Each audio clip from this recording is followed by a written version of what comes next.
Hello. So in this video we're going to talk about Aeschylus's play Prometheus Bound, which is one of the most widely interpretable plays in the entire canon of Greek tragedy. As the introduction in this edition, again this is the Oxford Complete Aeschylus Volume 2, edited by, and the critical introduction to this play is by C. John Harrington. As C. John Harrington writes, the long history of the interpretation of the Prometheus Bound is almost the history of a mirror. Romantics, liberals, and socialists, gazing into these disturbing depths, have found there an Aeschylean justification of romanticism, liberalism, and socialism, respectively. Authoritarians, on the contrary, from the medieval Byzantines onward, have emphasized with approval the crushing punishment ultimately accorded to the rebel against the supreme authority. In a word, tell me what you are, and I will tell you what you think of the Prometheus Bound. So, it's a really dynamic play, and it's been interpreted in all of these different ways, because the basic focus, so in myth, what happens is Prometheus, who in Aeschylus's version is one of the Titans, in Hesiod's version I think is the children of one of the Titans, but is not necessarily himself one of the Titans. But Prometheus is some sort of divine entity, not a member of the Olympians, the generation of Zeus, Hera, Poseidon, Athena, etc., etc. But he steals fire from the gods, specifically from Hephaestus, the god of blacksmithing, fire, craftsmanship, etc., etc. And he gives it to human beings. And so this is Prometheus's sort of great action. And for this he becomes what mythologists and folklorists call a culture hero, and I'll talk more about that in just a minute, because that's a central component of the play.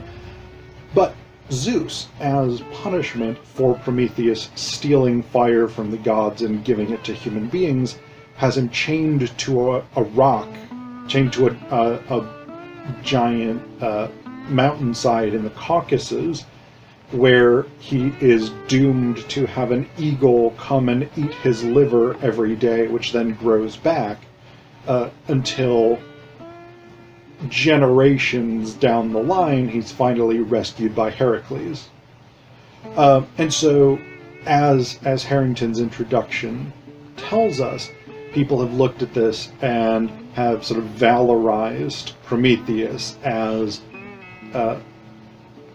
defying autocratic authority and standing up for freedom and liberation and the expansion of knowledge and things like this. People have looked at this play and said, aha, Prometheus, the rebel against authority, is justly punished as he should be. And so that's one of the things, is like how you interpret the poem, or how you interpret the play rather, whether you think, which side of the agonistic structure you come down on, whether you are pro-Prometheus or pro-Zeus,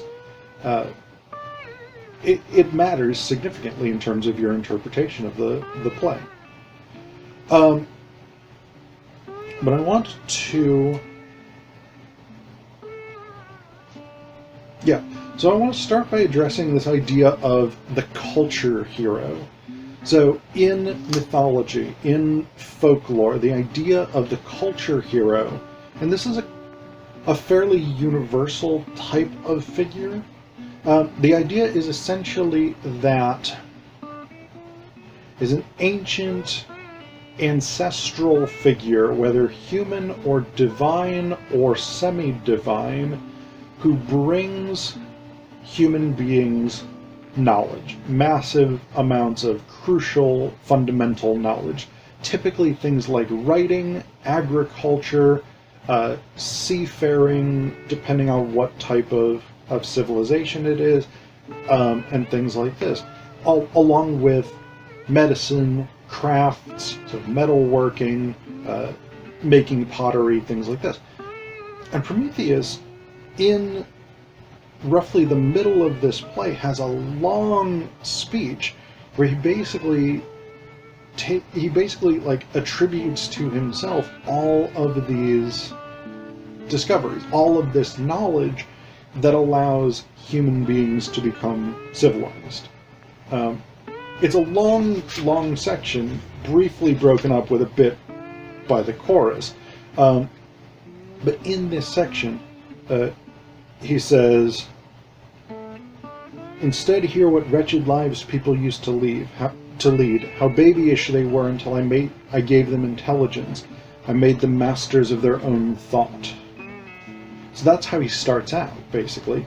And he talks about teaching people to build houses out of bricks, so sun-made bricks, how to work in wood. He talks about teaching them basically how to keep time, how to read the seasons, so how to differentiate winter, spring, to figure out when to plant, when to harvest, etc., etc. He he taught them numbers, so mathematics. He taught them letters, so writing. And again, writing is one of the most sort of universally fundamental things taught by culture heroes across ancient Greek, Near Eastern,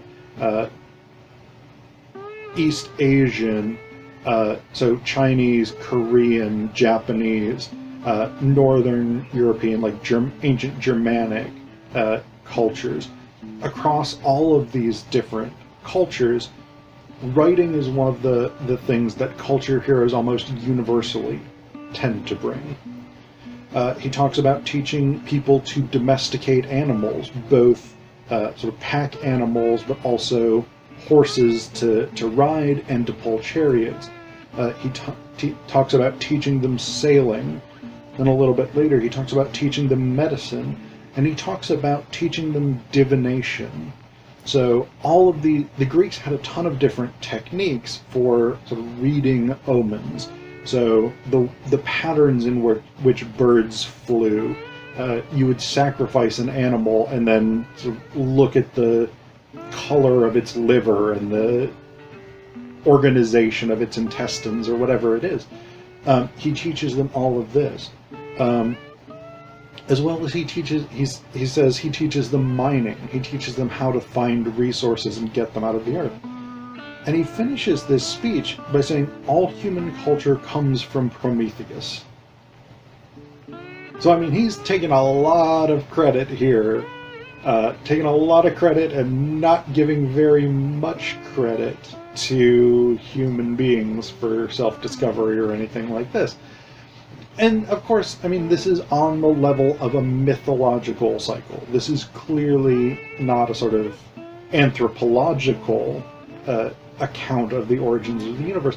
This is cosmology. The origins and the background, the notions of how the gods came to exist in the Greek pantheon. But that's one thing that a lot of people take to be sort of central to this play, is the idea of Prometheus as culture hero, as culture bringer, as creator of wisdom. And so that's a really crucial thing. But the other thing that's really interesting, so, I mean, the other sort of, the antagonist, really, I guess, of the play, if Prometheus is the protagonist, is Zeus. And Zeus's sort of tyrannical power structure.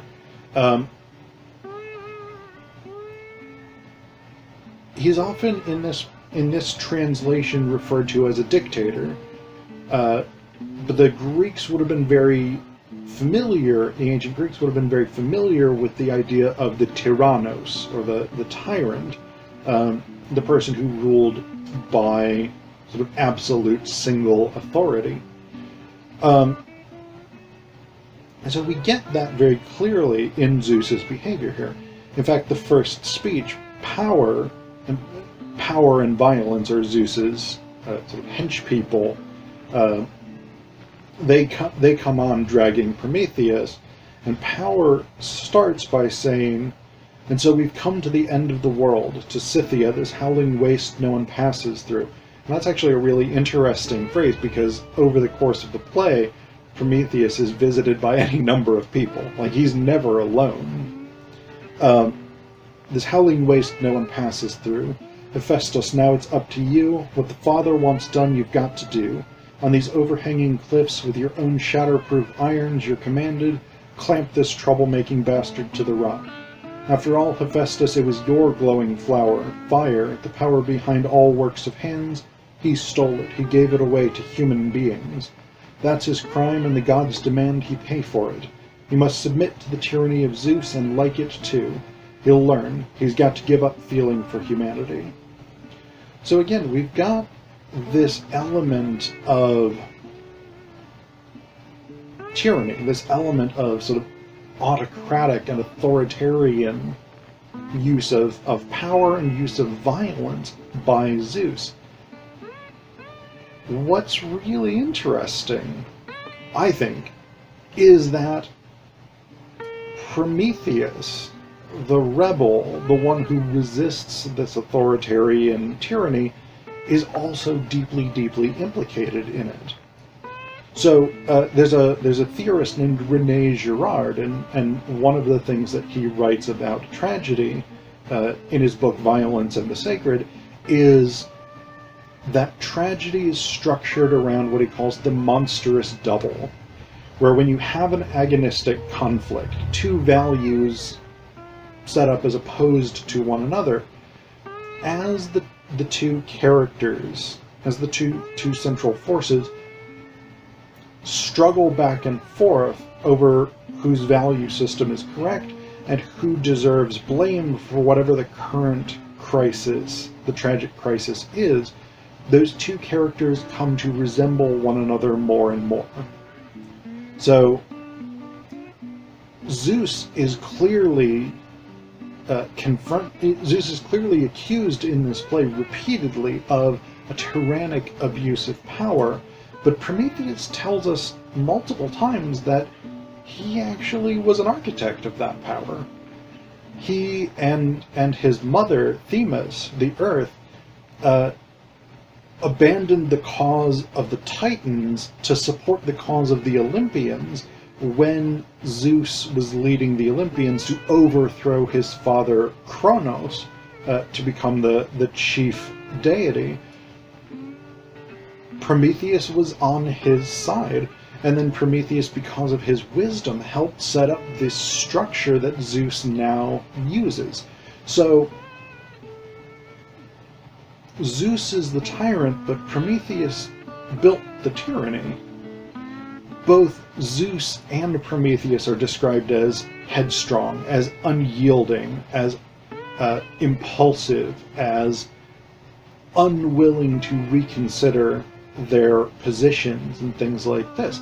So they really are very similar characters, and this makes it very difficult to say, on the one hand, that, say, Prometheus is good and Zeus is bad, because all of the things that are bad about Zeus are also characteristics of Prometheus, and all of the things that are good about Prometheus are also in some way characteristics of Zeus.